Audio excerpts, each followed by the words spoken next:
Hello everyone, I'm International Master Ratkovic Milovan, and today I'm gonna show you how to play Chigorin Defense. Do you want to have powerful weapon against d4 in your pocket? Do you want to know something sharp and unusual to win games as black?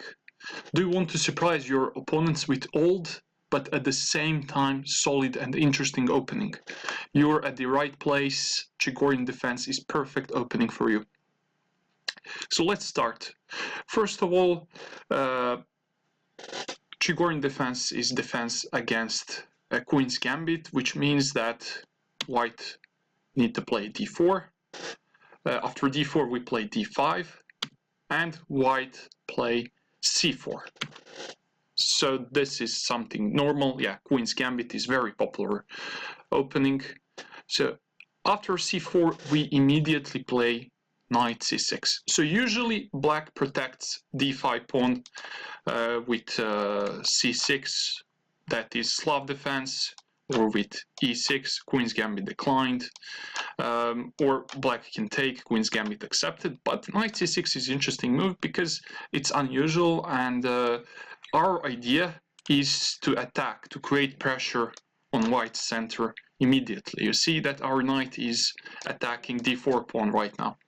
So we play knight c6. After knight c6, white has a few possible options. One of them is c takes d5, that is exchange variation. Also he can play knight c3. Also he can play main line knight f3, and also he can just play something like e3, so he doesn't want to play main systems. So we will start from a most popular variation, c takes d5, so exchange variation in Chigorin Defense. So why does white take there? Because we have to take with the queen, and now our queen is exposed here in the center, so it can be easily attacked. So probably knight c3 is one of next moves for white.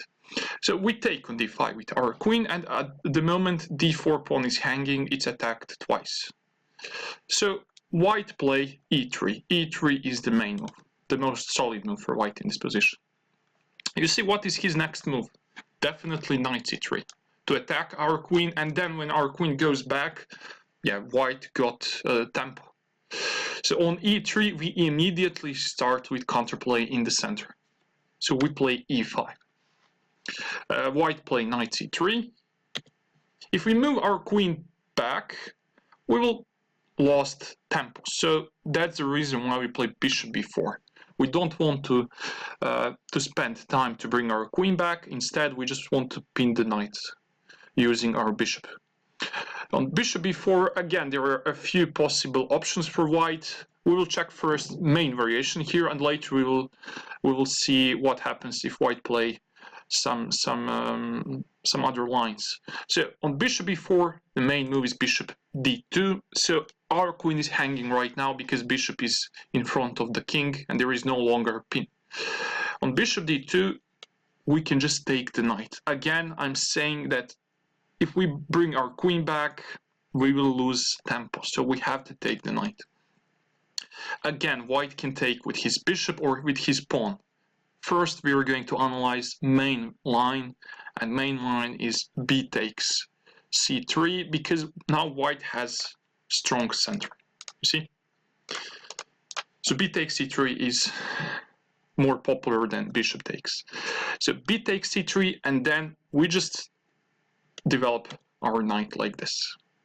So why do we play knight f6? Because we develop a new piece, of course, and we want to provoke c4 or f3 e4. White needs somehow to get rid of our queen. You see that our queen is centralized and very strong right now. So he tries to push our king back, so that's the reason why he plays c4. c4 is the main move here. So on c4, we just play queen to d6. Queen d8 is too passive, and now queen is doing practically nothing on d8, so we just play queen d6. Our queen is good here, and she cannot be attacked. You see that d4 pawn is hanging right now, so he needs to do something about that, and the best move that white has is d5. So why did he play this? Because pawn was hanging there and he wants to gain space in the center. On d5 we play one very interesting move. Maybe knight e7 seems like a logical move, logical continuation, but knight b8 is objectively, I think, better, because we have very interesting idea. You see that white already has a hole on c5, so we need to use that by maneuvering our knight on a6 and later on c5. Our knight is perfectly placed on c5 and it's very, very strong there. So that's the reason why we play knight b8. If we play knight e7, still possible, of course, that is the main move. We cannot reach c5 square.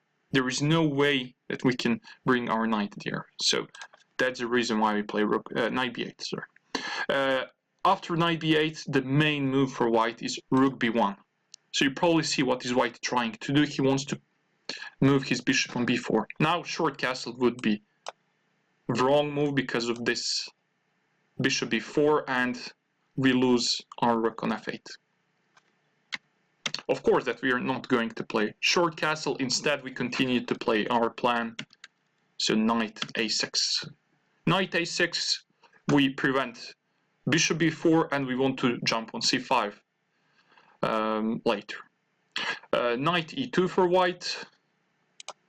That's a good move because he wants to bring his knight on c3. Knight is better on c3 than on f3, for example, because if you play knight f3, here this knight can be easily attacked like this. We can push e4 or we can pin the knight later with bishop g4.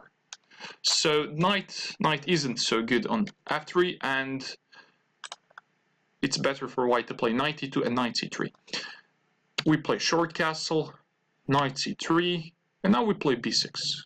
That's a good move because later, who knows, maybe we will bring our bishop on this diagonal. Also, later when we play knight c5, our knight will be protected. When this b6 pawn will protect our knight. Queen c2 maybe for white. Knight jumps to c5. That's natural square for the knight. Maybe bishop goes to e2. If bishop goes to d3, of course that we can take the bishop, so white needs to keep his bishop on the board. And now we can play knight e8. This looks like a weird move, just what are we doing with this knight? Our knight is already developed on f6, but there is better square for this f6 knight. And that square is, you will see, after short castle we play queen e7, because we want to go on d6. So what is our knight doing on d6? It's attacking c4 pawn all the time. Also, this knight is centralized and very strong. Also, it's attacking on e4. It's preventing knight b5. Also, there is space for us to push f5. Before knight e8, you see that there is no chance that we can push f5. But when we play knight e8, short castle, queen e7, and later knight d6, f5 is natural move later, and f5 is our idea. So we want to play knight d6, and then later f5. Of course, bishop can go on d7 or b7. It's up to you to decide. And later, after f5, we can play e4, f4 to start with counterattack on the king side. So this maneuver with our f6 knight is very nice. Try to remember this.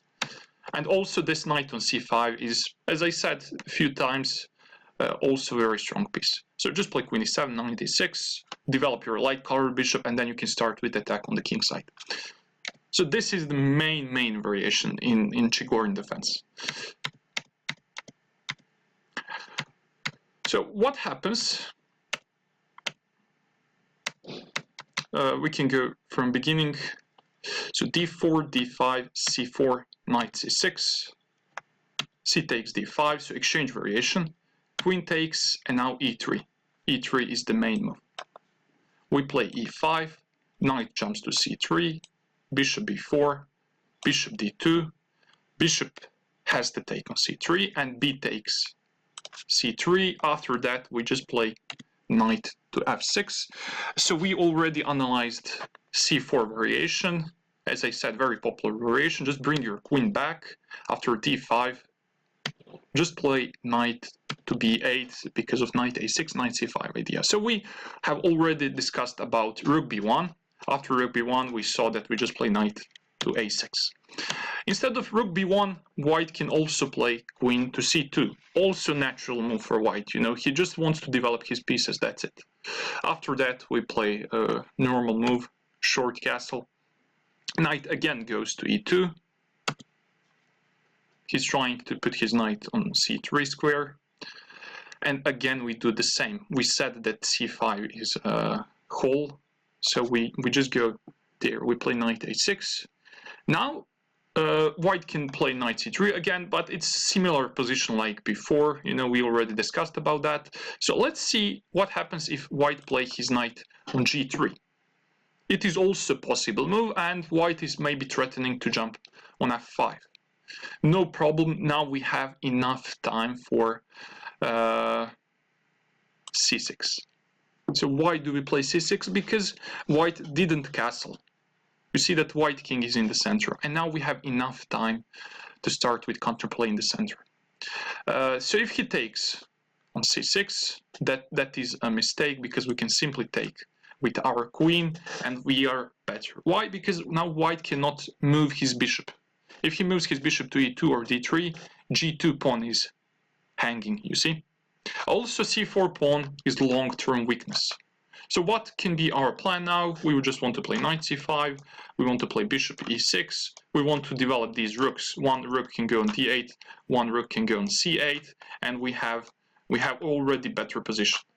So it's bad for white to take on c6. Instead, he can play e4, so he wants to keep strong center. On e4, we just continue to develop pieces like this, bishop d7, maybe bishop e2, rook goes to c8, and now we are threatening to take on d5. If e pawn takes, then knight takes d5, and we are pawn up. So queen has to go, maybe on d2, and now we can just play knight c5. After knight c5, we attack. You see that we attack e4 pawn, so we play knight c5 and gained tempo. So he has to protect this pawn, maybe like this. We can take on d5, c takes d5, and now we can start with h5. So h5 is interesting move because we simply want to play h4 and later even h3, you know, to try to break his pawn structure on the king side. He already weakened his pawn structure there by playing f3. You know, so we just want to push h4, h3, and after that we will have pressure there. Okay, I think this is enough. So you saw that this main variation is good for black, and that black doesn't have any problem in the opening. So let's repeat this. c4, knight c6, c takes d5, so exchange variation, e3, e5, knight jumps to c3, bishop b4, bishop goes to d2. Our queen is hanging right now, so we have to take the knight. And now you saw that after b takes c3, we just play knight f6. We already analyzed c4 variation. So what happens if white play f3? So what's the reason? So white wants to play e4, not c4. f3 is also very logical move and also very popular, you know. So definitely if you play Chigorin Defense, somebody will play you f3 in this position.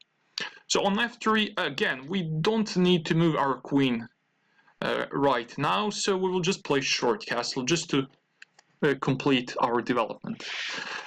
Of course, he has to play e4. No, if he doesn't play e4, then f3 is useless. So e4, and we bring our queen back to d6, as always. Yes. You see that d4 pawn is hanging right now. So the most logical move for him is to push d5. On d5, knight b8 is again possible move.